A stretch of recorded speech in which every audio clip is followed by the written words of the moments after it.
Hi guys, welcome back to Ruma's Rannaghor. Today I have for you is a baba ghanoush recipe. Let's start off with 2 medium-sized eggplants, roasted until the interior is tender.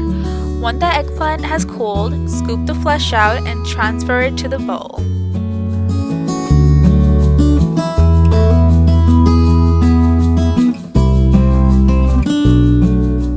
Next, take your fork and start to mash the eggplant so the fibers can separate. Begin to add your ingredients. We have 1 tablespoon of plain yogurt, 1 tablespoon of tahini, 1/4 teaspoon of cayenne pepper, 1/2 teaspoon of salt, 1.5 tablespoon of olive oil, 1 garlic clove, 1 tablespoon of lemon juice, and 1 tablespoon of parsley. Once the ingredients are mixed, transfer the baba ghanoush spread onto a bowl. You want to cover and refrigerate for an hour. Just before serving, top the baba ghanoush with olive oil and parsley leaves. Enjoy this dish with a side of warm pita bread. Thank you for watching!